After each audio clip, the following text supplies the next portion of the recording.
Building influence is something anyone can learn. It's an investment you can make in yourself, and it can hold the keys to achieving your dreams and having the life and impact you want to have. I'm Laura Cox Kaplan.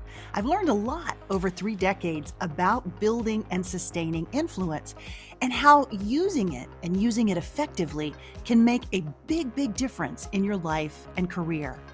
Here on She Said podcast, we're digging into the different dimensions that help us build and sustain influence. If you thought being an influencer was just for social media, think again. Whether you're starting a business, raising money for a cause, negotiating a promotion, running your household, or trying to connect with those who don't share your views, understanding and using the different dimensions of influence will increase your chances of success, whatever your goals may be. Listening to She Said podcast is a smart, efficient investment you can make in you. I'm really glad you're here, and I'm excited we're on this journey together. Hey friend, welcome to episode 254 of She Said podcast. I am really happy to have you here. Here is our topic today. Tell me if this sounds anything like you. You put your head down and you work, and folks often tell you you are the hardest worker that we have on this team. But all of that work hasn't necessarily led to big promotions for you. So what gives? Or maybe that big idea that the team decided to pursue was actually yours, but you find that you aren't getting any of the credit for it. What could you have done differently? Or maybe you've been laid off and your boss explained that it was because the company isn't clear on what you actually do all day and what value you provide. Ouch, it really hurts, right? Or I'll give you one more scenario. Maybe you're considering a career pivot, but you're finding that folks don't fully understand what you do or the value that you provide to the organization. What then? Okay, all of these challenges may boil down to a single reason: how effectively or not you're communicating not just the work itself, but the value that you're providing, and also how you think about and communicate your value, not just to the team, but also more broadly. Now, if you are a regular listener of She Said podcast, first of all, thank you so much. You already know that a particularly important dimension needed to build and sustain your influence is story. The power of story applies in how we think about our value and how we communicate it, and how it helps us create more visibility for the value that we are already providing. Now, today's conversation is actually another ENCORE episode, but it's one that I have especially loved. Well, to be fair, I love all of them, but I really love this one because I am joined by the fabulous communications coach and fellow podcaster, Dr. Laura Camacho. Laura is the author of a great book. It's called The Practical Guide to Effective Communications, and she's the host of Speak Up with Laura, a terrific podcast. One of Laura's particular specialties is helping those people who might identify as introverts to more effectively communicate their contribution and ultimately the value of their work. Laura and I dive deep into this topic, and you are going to get some great tools and great advice for not only communicating your value, but doing it in a way that helps you build more visibility and ultimately more influence. Now, getting to know Laura for me has been a tremendous joy, and we have found that there is so much synergy between our two podcasts that we actually did a podcast exchange, which was a lot of fun. I will be sharing more about my own appearance on Laura's podcast. Again, it's called Speak Up with Laura, so stay tuned for that. It'll be coming up in a few weeks. For now, though, here is my ENCORE Conversation episode 254 with the fabulous Speak Up with Laura podcast host, Dr. Laura Camacho. Laura, welcome to She Said, She Said. Well, I am thrilled to be here, Laura.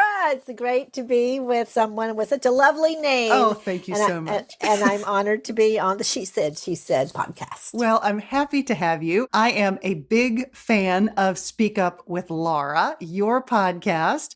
We're doing a bit of a podcast exchange to share this with our listeners. You're joining me on She Said podcast. And then at some future point, I will be joining you on Speak Up with Laura, because we found that we have so much in common in talking about influence and communications and the overlap between those two. So I am really, really thrilled to have you here. Laura, let's jump right in and let's talk about, maybe to level set the conversation, how you think about the link between effective communication and influence. And I realize that's a really big topic, but maybe talk about the impact that effective communication can have on helping someone build her influence. Oh, absolutely. It's so important. And, the thing about our business, the communication business or helping people to communicate better is so important. And yet there is this little bit of a stigma, and that we're sugarcoating things, that we're spinning things, that a quiet person can't be influential because they don't speak up enough, or all kinds of things along that line, where the influence and then the actual contribution are like two buckets. And, what I want to do is to help the people who are adding value, creating great things, making the world a better place. A lot of times they're just working away and people don't know about it. And that can be in a company, in a nonprofit. It can be a stay-at-home mother, working at home. And there can be people with lots of influence, but you think, well, what are they actually doing for the world? I don't know. So it's a matter of trying. It's a way of helping. When a person who has competence and who is doing good things has influence, then that person inspires other people to follow suit. And I think at the end of the day, that's really what we want to do. We want to empower and equip people who may be, just like I'm good at communication coaching, I'm not necessarily good at finance and, the business side of things. So we want to help the people who are doing good work in the world to show up in a way that represents the contribution that they're making, so that they can inspire and help other people to do the same. That's the way I see it. What do you think? I love that. I absolutely love that. And it gets to this notion that you and I talked about offline related to visibility and the importance of making sure that people know what you're doing.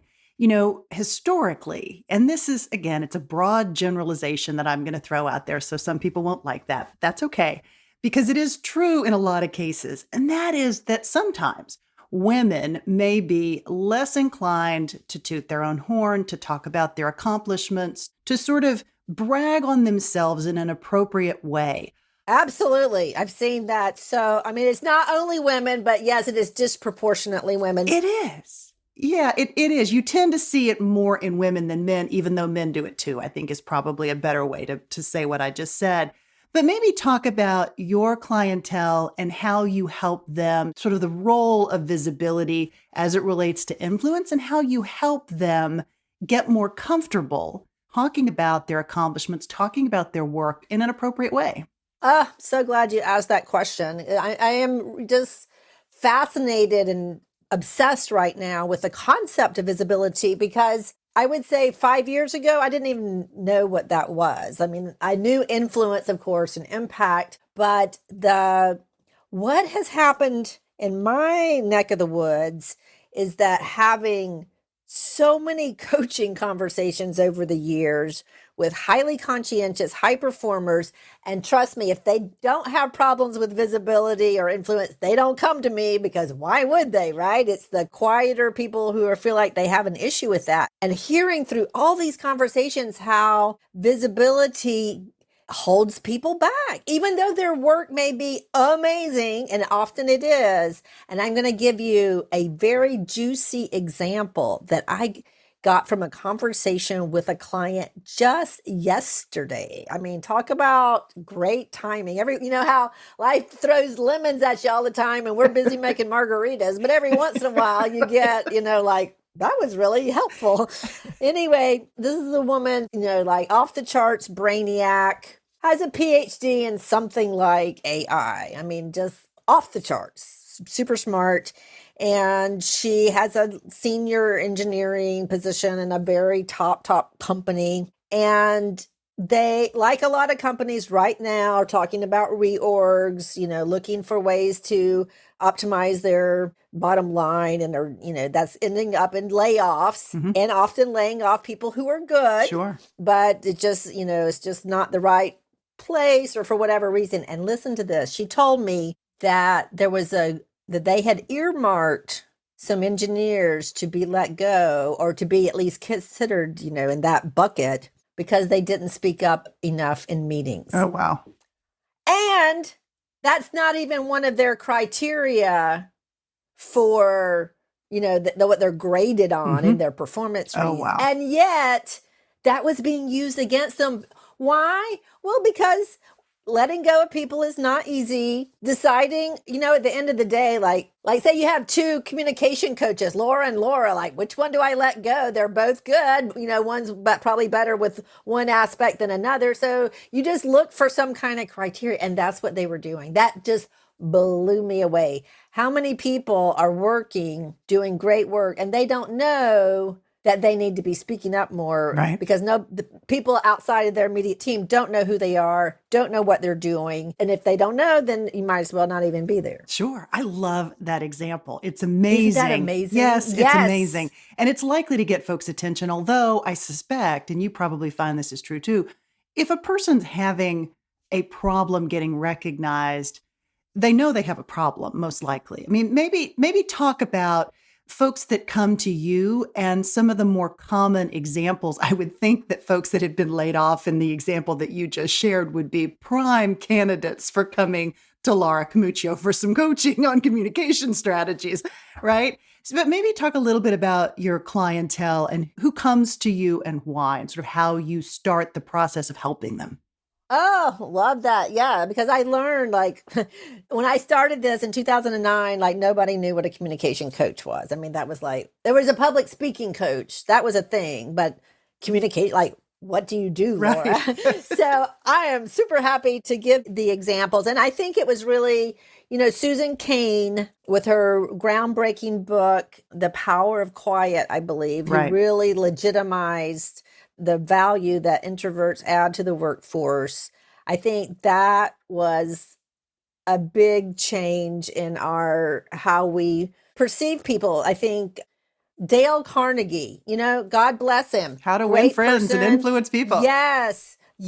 And I needed that book. I learned a lot, super helpful, but he posits this model of the outspoken, slap you on the back, male. How are you doing? Male, loud figure as the model. And, I don't fit that model and you don't fit that model. Right. And so the people that come to me don't fit that model. So a typical example is, the most, straightforward would be, I have a job interview. I don't know how to sell myself. Yeah. I don't know how to, a lot of people come to me with some variation of that. They say, I need to, the visibility, or I have this job interview. I need to talk about my accomplishments, but I don't feel comfortable talking about myself. Or even culturally, they may have been brought up that's bad. You're not being a good person if you're, talking about yourself. But there's a big difference between, I'm so amazing, let me tell you the ways, versus, hey, Laura, I'm so excited. I finally got this problem solved. Oh, the meeting that I was worried about with so-and-so, it went well. Thank goodness. I'm so glad that's over with. Or, oh, Laura, my team, they figured this thing out. I'm so proud of them. Both of those are ways to talk about your accomplishments, but one is very different from the other, right? Absolutely. So that's a big thing.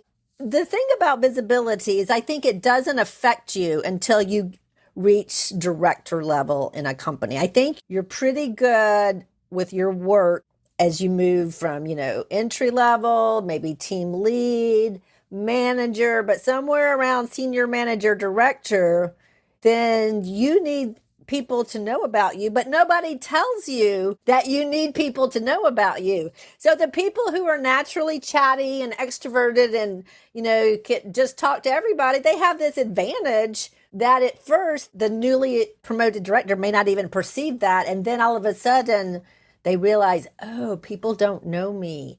Oh, I need, in preparing, say, even a year or two ahead, my promotion to senior director, I need people who will vouch for me.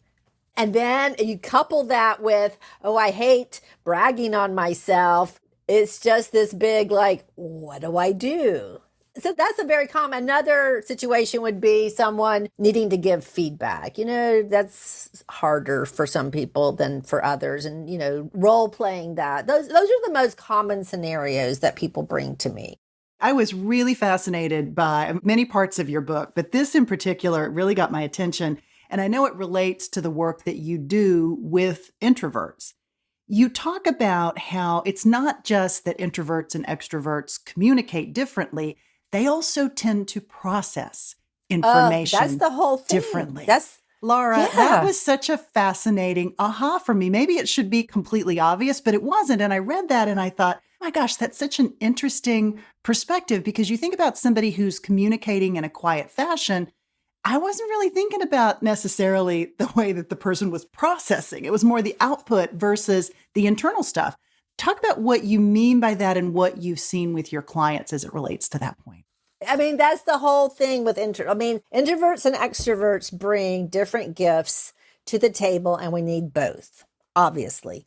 And extroverts, see, this is how I learned this. I always thought that these people who just, speak up when they're asked a question that they hadn't prepared for, and they could just say something and it sounded so intelligent. I thought they were smarter than I am. And I thought that they were just brilliant people. But this is what I learned, Laura, that they are verbal processors. And when they open their mouth, they don't know what they're going to say. That to me is like, how can you do that? But by speaking, it may take them a minute, but they eventually land the plane and say something that I too will say, but I would not open my mouth until I knew what I was going to say. Yes. So, and see, that's the Achilles heel of the introvert, is that if we're caught by surprise, if it's an unexpected question, we need time to think about it, because introverts think before they speak. How refreshing. So I have different hacks. Right. Yeah, but it's not always easy. If you can, get a thought out without pre-thinking it, good for you. I mean, that's a tremendous advantage. Like in a job interview, that's why introverts need or do better when they've rehearsed and they're prepared. And then when they ask the question, it just flows easier because they are prepared. But an extrovert is like, I'm just going to answer the question. What could possibly be hard about that, Laura? But yeah, and so that's why introverts need to prepare differently and, bring a canned answer, maybe. Here's another thing about answering the questions and the internal and external processing. Here's my little analogy. So let's say that I see you, which I do see you, but we're going to pretend that you have a lemon cupcake in your hand. Okay. And I say, oh, Laura, that looks really good. Lemon's my favorite flavor. Do you mind? Can I have a little bite of your cupcake? Well, the introvert thinks, oh my gosh, she likes lemon cake. And you say, hold on just a second. And then you run to your kitchen and bake this lemon cake. Maybe it's 2 layers with decoration and flowers and sprinkles. And you're like, here's, 2 days later, here's your lemon cake. And I'm like, I just wanted to try your thing. And so the overthinking in the introvert, sometimes we think that the question needs like a doctoral dissertation answer, when really the person just wants to know, like, what are you thinking? This or that, hot or cold, yay or nay. So that's another aspect of the Achilles heel of the introvert, is that sometimes we overthink it and we read like this deep meaning into the question that's not there. So I always say, give a partial answer. What I can tell you is, blah, blah, blah. The way I see it, blah, blah, blah. Instead of, oh, let me get back to you. I mean, sometimes you have to say that. But to me, when you get back to them, like it's usually like a dead fish. It's just like they don't really care anymore, but they're not going to tell you that, but they're just not going to read this extremely detailed report that you made on the issue. It just gets filed away. Yeah. I think that's so interesting as it relates to self-analysis, but it's also so incredibly interesting as you think about maybe people that you're working with, people on your team, family members, like how other people communicate and understanding that processing difference. I think that's such an interesting element. And once you recognize it, maybe, what advice do you have for someone who's either an extrovert or introvert and they're communicating with someone who is the opposite? Yeah. How do you coach that person as it relates to interacting with somebody who's trying to communicate, but communicating differently? Does that make sense? Right. And I'm working with people in tech, finance, a lot of introverts, but not all. And this is the thing that the introvert is going to do so much better with a little heads up. Like if I say, hey, Laura, we're going to, this meeting today, I really want to hear your input on XYZ. Just that. If you're the leader and if you see someone not speaking up, it's probably not because they don't have anything to say, which is the common assumption. It's because they're afraid. They don't know how to speak up. They're afraid. They put the pressure on themselves to deliver like a Nobel Prize winning answer instead of just giving this is what I think, directionally accurate. Be directionally accurate. You don't have to be to the number, to 7 decimal points accurate, just directionally accurate. But yeah, if you give the introvert heads up, another thing, if you're doing exercises, it depends on the purpose of the meeting, but there's all kinds of little ways that you make it easier for introverts to just speak their mind and contribute because we do have good ideas. It's just sometimes hard to get them out of us. Like having people write them down or making everybody answer. Like I want to hear one suggestion from every single person at this table about XYZ.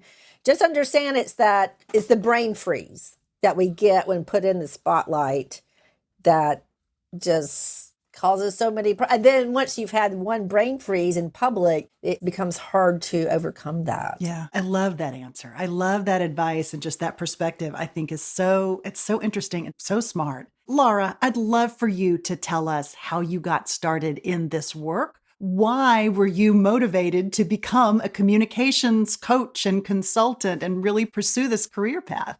Oh, Laura, that's such a good question. Well, when I started, I was truly making it up. But I have to go back. My early career, I moved to Caracas, Venezuela. And there I learned, this is before the internet. So this was a different world, a different universe.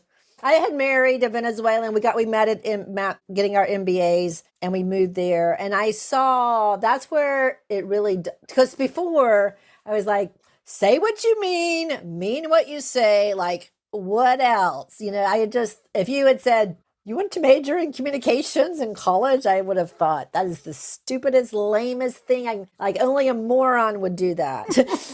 and that was my very open-minded younger self.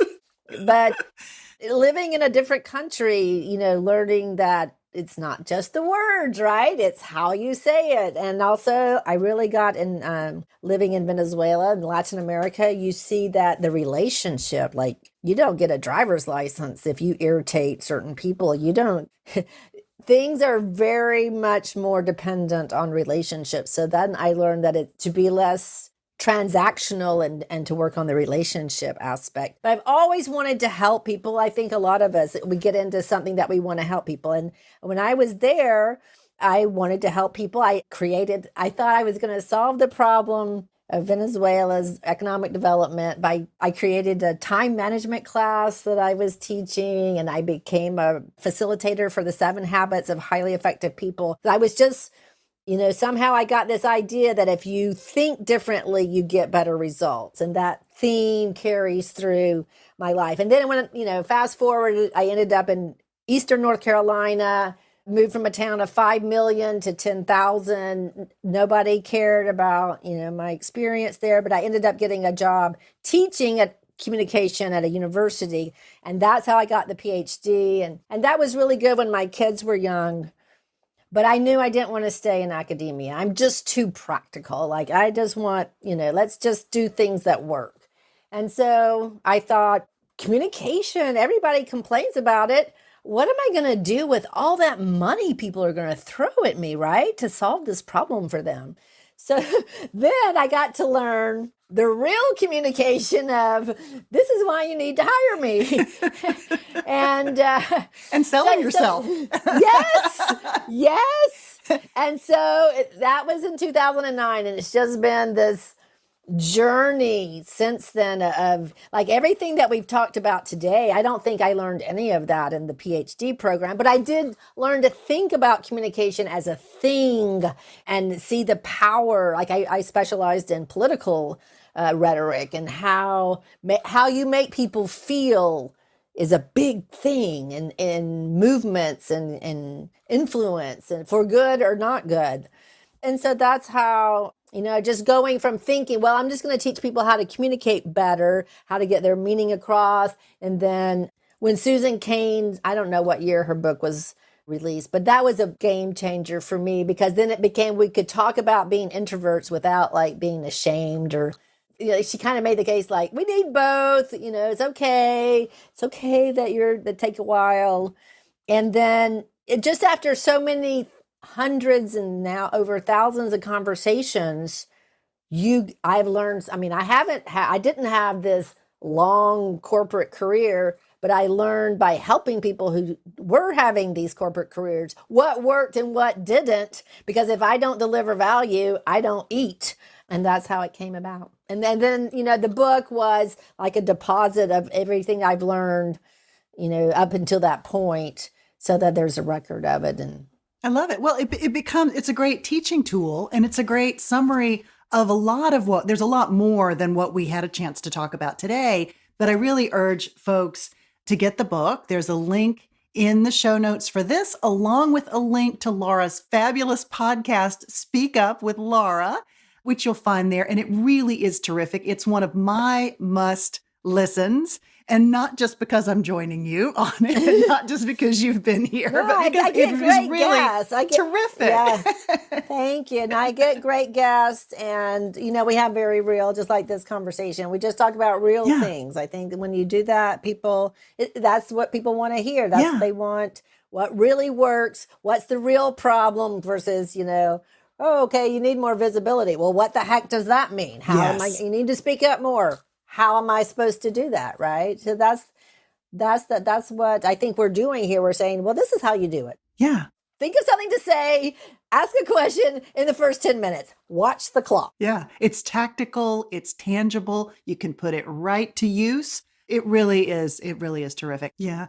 I'm curious, Laura, if you find as well that when that person that maybe is not doing as good of a job of selling themselves, that maybe their communication skills could use some work, that in their performance reviews, sometimes the reviewer, I'll pose this as a question, I'm wondering if the reviewer maybe struggles with identifying exactly what the problem is. And so the person who's having trouble communicating is left with, okay, I'm not really sure what I'm not doing, but my boss or my supervisor is telling me you need to speak up more, but I don't want to just offer nothing, right? So how do I know? And I'm curious as to whether you get that with somebody who's just scratching their head. I don't know what I'm not doing or what I could do better. Right. That's this. Obviously, you have experience talking to people in this situation. And it's so frustrating, right? Because usually we're talking about people who do the work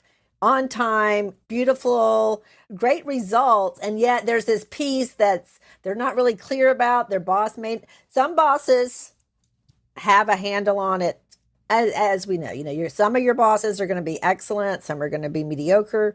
Some will be not very good. That's just the way it is. And your own boss may not have that savvy to know like, oh, I need to introduce you to so and so. Oh, you should be at this meeting. So the thing about it is, if you make it to director, the moving above that level or building your business, or at some point you really have to take charge of your career. It's no longer about just doing what you're told and doing a good job. It's about building this arsenal of allies. And it's also about, taking the ownership of making suggestions, making recommendations. And that can feel very scary for someone who's just used to, like, this is a big company, or this is an important project. Like, who am I? Because they're highly conscientious. They have the self-awareness to know that, you know what, if I make a mistake, this could impact people. Whereas somebody who's not highly self-aware would be like,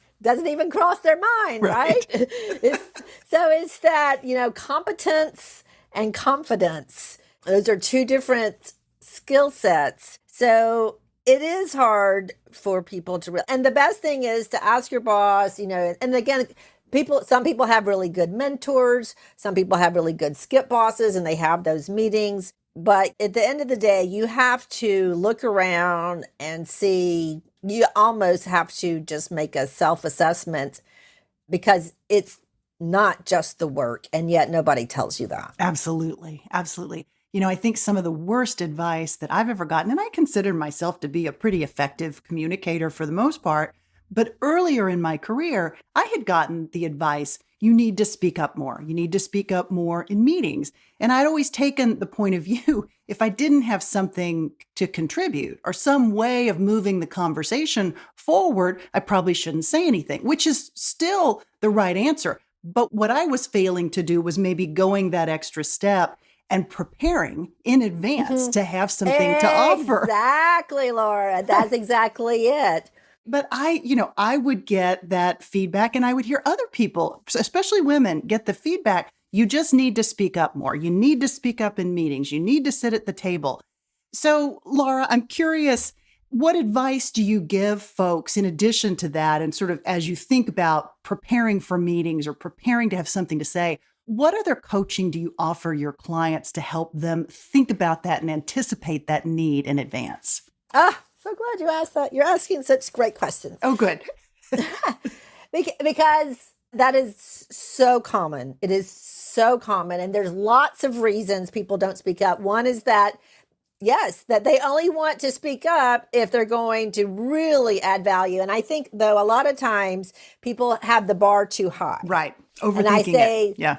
Yeah, I said let's lower the bar. You can add a little bit of value. You don't have to change the trajectory of history. Just add a little bit of value. So that's one thing. Lower the bar, prepare, think about what's going to be covered on the meeting, and da-da-da-da. But here is a pro tip to help anybody who has trouble speaking up in meetings. And that is, speak up in the first 10 minutes, because the longer the meeting goes, it develops this like snowball rolling down the mountain. You get in early, and there are 3 easy ways you can just add value. You're not changing the trajectory of history, but you're adding value to this particular meeting. You can affirm what somebody else has said, like, Laura, that was a really good idea. And I think that would, affirm and add. Affirm it and then add your 2 cents. Add why you think it's a good idea. Or number 3, ask a question. People think, asking questions, I could look dumb. No, ask a good question. Just to make sure I'm following. Is this what you mean? Or what if this?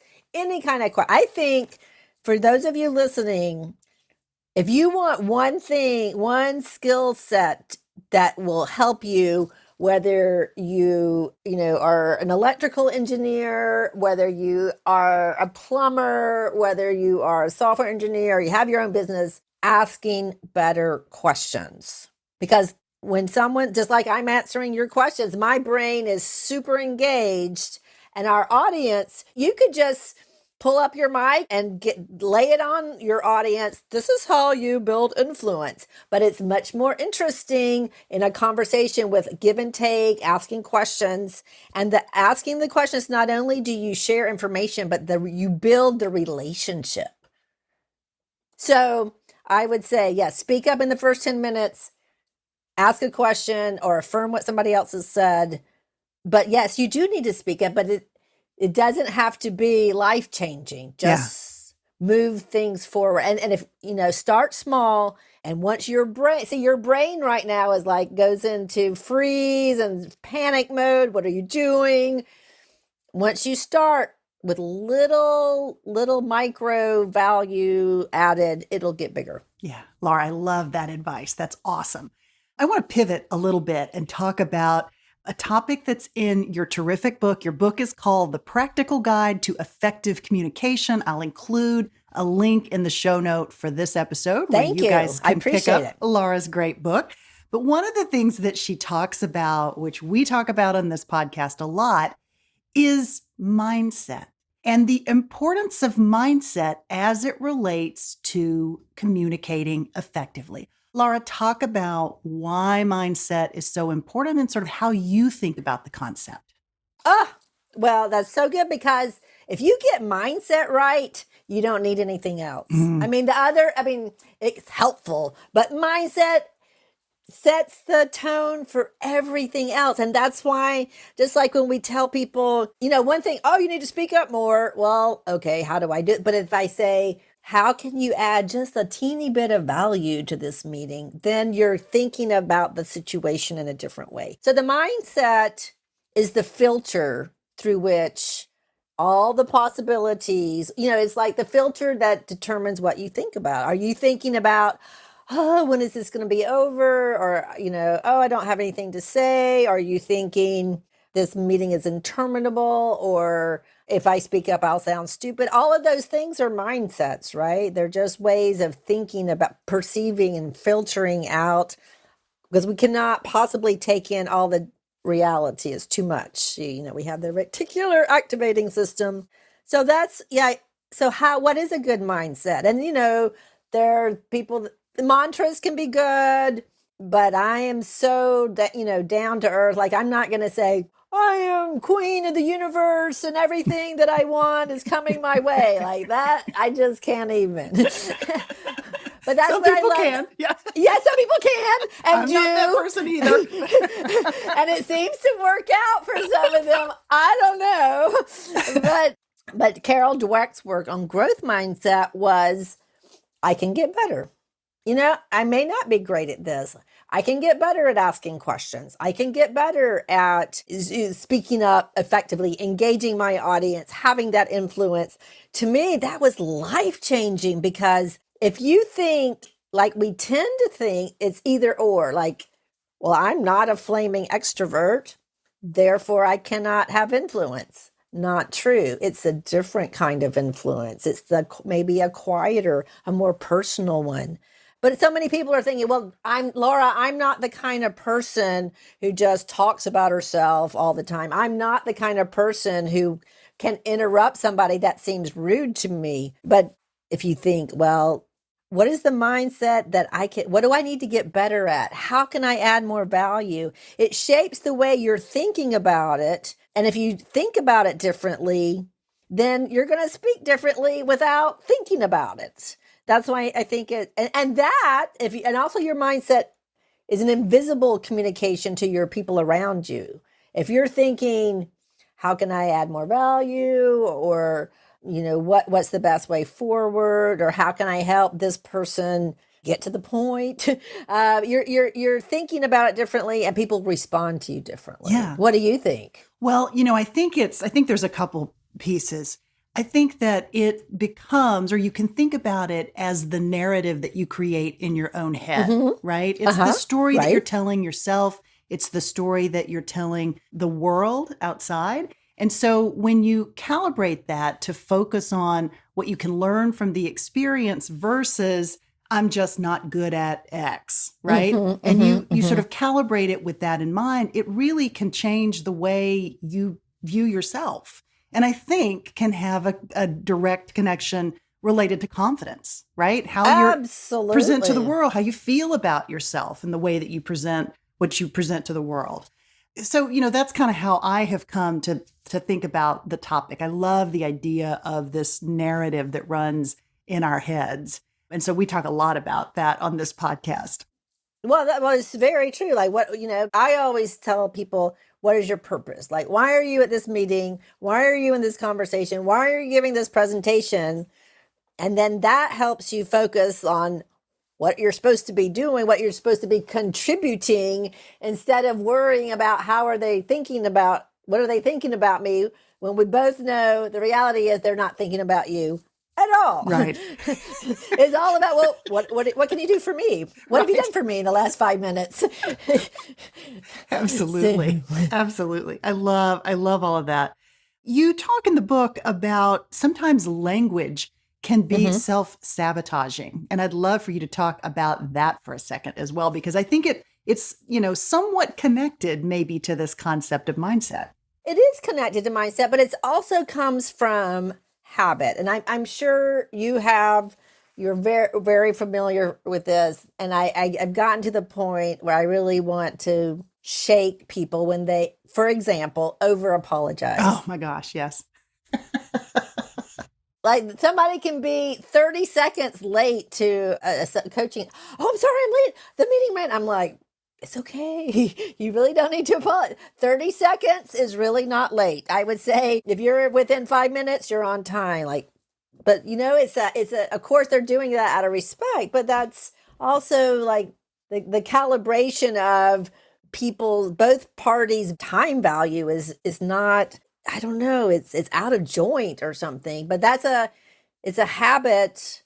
And I don't know, it must come from, wanting everybody to be happy and pleased. But that is when you apologize for something that doesn't need to be that's not wrong. Right. I mean, if I steal your purse, I should apologize and give it back to you. Right. But if I accidentally bump into you in the crowded subway, excuse me. I do say in that situation, if you want to say something, say excuse me, but don't say I'm sorry, because probably somebody pushed you anyway. But see, that language of apology or mitigating. And here's another thing that drives me crazy when I say, "Oh, Laura, you look so good today." "Oh, it's nothing. This is this old sweater. My grandmother gave it to me 5 years ago."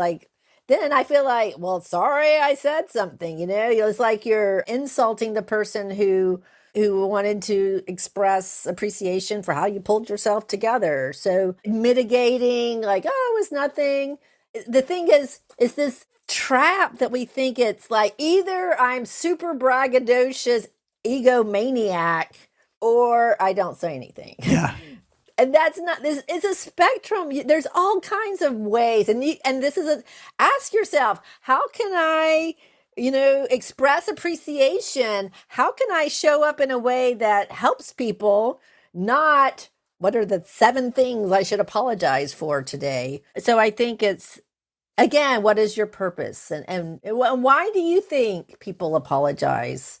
Oh, I think it's pleasing. I mean, it's men do this too, but I mean, again, and I seem like I'm banging this drum today, and usually I'm not. I do like men. There's nothing wrong with men. Yeah, we love men. But there are particular either habits or behaviors that we see more often in women than men, and that can sometimes undermine our credibility, not only the credibility that others have in us, but the credibility that we have in ourselves. And I think the apologizing piece can really devalue the apology potentially. Right. And right. undermine us as it relates to that. So Laura, what's maybe alternative language that someone's using when they're struggling with this? Because it is a habit. And I think sometimes with habits, you've got to replace them potentially with something else. Or that trigger goes off and you say, okay, not that, but this.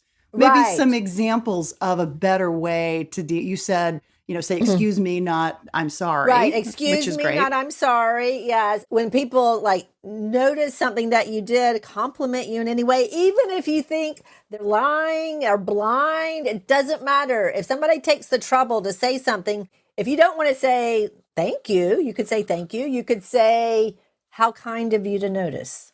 How kind of you to say something. But that is so much more empowering and appreciative and pleasing than, oh, this whole thing. Oh, no, this was nothing. I mean, it doesn't matter if it was nothing or not. It's somebody is because when we compliment another person, we are in a way like we're saying, I want to be friends with you. I think you're cool. I like you. And that's a good thing. So I think it's also, if you want to please other people, you want to be pleasing, just flip it. How, like, show appreciation. I think that's a much more empowering way to look at your relationships with other people. Like, what is it that I appreciate about Laura Cox Kaplan? What is it that I appreciate about my boss? That's a way you can build relationships, keep the energy positive. Even you're not even talking about yourself. You're just so busy appreciating other people, but without putting yourself down. Yeah, forging that connection. It's a great way of making that connection. Okay, Laura, I want to pivot just a little and talk about a nice big loaded topic, another one. Love it. Love those. Let's solve world hunger right now. Maybe tomorrow. Tomorrow. Okay, we'll do that tomorrow. We're kind of busy today. We're going to talk about emotion and how to get the balance right as it relates to emotion, because emotion can be really important in communicating effectively. There's got to be a balance. So maybe give us some great advice for how to think about that. And again, back to the gender question, how emotion can sometimes maybe work against one gender in a way that it might not against another. Give me your views on that. Oh, yeah. Well, definitely. I do see that more in women, I think but also with men, but it's just men do have problems. I once was talking to somebody whose expertise was about like how you dress. And I made very typical female. Oh, men have it so easy. They don't have to wear makeup. And this woman said, you would be surprised. They have problem with hair growing in the wrong places. I was like, ooh. She was like, and other problems that you don't think about. So don't think that they have it that easy all the time. So, they have it pretty easy, I have to say. Yeah, well, it seems like it. They just have to put on a suit and everybody thinks they look fabulous, right? But they do have other issues. So emotion. I think that first of all, that the emotions, are important. Emotions help our messages stick. But when emotions get us into trouble, when it's inappropriate, and I'm not saying that you become a robot. I'm not saying you never cry at work, because sometimes it's something really sad. But what I have observed in my clients who have problems with emotion is that because they're too tired, they're trying to do too much. So their cushion around yourself, like you arrive, if you've had a good night's sleep and, coffee and something to eat, and you're not having low blood sugar, you're just in a better place to deal with all the stuff that's going to happen in a day. That's why we talk about self-care. I think self-care is the beginning of emotional appropriateness, because it's like this. A friend of mine, this not happen to me. I did not ever have to go to school for bad driving, getting a ticket. But a friend of mine did. And she told me about learning her defensive driving. And she said that if think about your car and you want to keep this like space around your car as a defensive mechanism to avoid accidents. And in a way, we need that space around ourselves in the form of, quiet time, walk. If you get a massage once a month, good for you. But it doesn't even have to go that far, but some, where you feel like pretty good, and you're not going to hit it every single day, because we all have bad days. But to me, you cannot talk about emotional regulation without talking about getting enough sleep. That to me is the beginning. So that's a part of it. Another thing is that evokes inappropriate emotional responses sometimes is when you're ambushed. Now this is happening less in the remote working context, because nobody can come to your cubicle and say, I need to see you in my office right now. But let's say that some version of that happens to you. Laura, I need to see you in my office. You can say, I was just going to the bathroom. I'll be there in just a second. You do not have to like drop everything you're doing. Even if it is the president, you can say, I just go to the bathroom, breathe in deeply. Obviously, it's probably not good news, but at least if you have a second to just pull yourself together a little bit, it's easier to take. So that's my thinking on preventing meltdowns, to put it, the most bright. But we've all had meltdowns. They are going to happen. You just don't want them on a regular basis, right? And so that's one thing. On the other hand, that positive emotion, when you say, I'm so excited, we got this done, that's a positive emotion. That's also all the emotions are contagious. So if you're having a bad day, everybody that works for you is going to try not to bother you. If you're having a good day, everybody wants to be around you. But what you can think about, if you have the presence of mind, and I know everybody's stressed for time, is to think about, what emotion do I want to bring to this meeting? Is it what, there's a tool I learned from a copywriter was the feel, no, do. What do I want my audience to feel? What do they need to know? What do we need to do? I think it's really good to manage your own emotions the best you can, but also to think, what is the emotional tenor that I want? Is this a meeting like, guys, we need to pull it together or we're going to have serious problems? Or is it, hey, I want to see more socialization. I want to see more engagement. Is it everybody lighten up? I feel like, we're at a funeral. Be aware of that and realize that you can move the emotions up and down a little bit. If you're feeling really bad, I don't think you can talk yourself into jumping for joy. But what I try to do when I'm feeling bad is like, just let's try to go into neutral.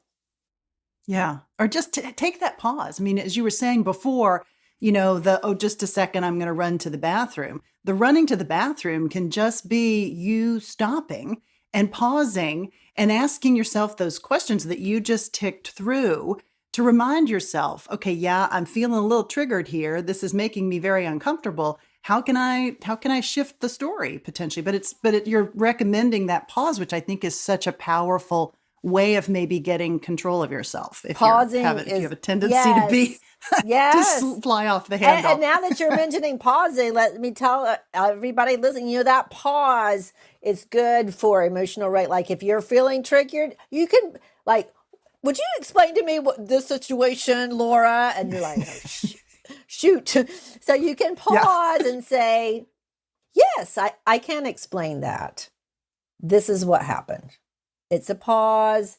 It not only helps you pull yourself together, it helps everybody to just calm down a little bit. So, and it also adds gravitas. So that's another executive communication tip, is that pause. Anytime you're feeling like this needs to land, just say what you're going to, give a little intro. Yes, I'll be happy to answer that. This is what I think. This is why this is important. And when you just pause and slow down, then everybody calms down a little bit. So that's another pro tip for you. I love that. Laura, I'm so grateful. Thank you so much for joining me today. It's a total pleasure. This was so much fun. I love getting to talk about my favorite topic. My family is, for some reason, tired of hearing about all these great nuggets of wisdom. So I'm super happy to get to... So funny that you say that. Yeah, so it's great to have somebody to talk shop with. It's a total pleasure to be here. I loved it too. Friend, thanks so much for joining me for today's Encore episode 254, with the fabulous Dr. Laura Camacho. Now, if you are not currently following Laura's podcast, it's called Speak Up with Laura. You can find a link to it in the show notes for this episode. Again, it's episode 254. As always, I would love to hear which aspects of this conversation really jumped out at you and which pieces you found most valuable. There is so much packed into this episode. I'd really love to hear your feedback. In the meantime, friend, take care, and I'll talk to you again real soon. She Said podcast is a weekly production of She Said Media.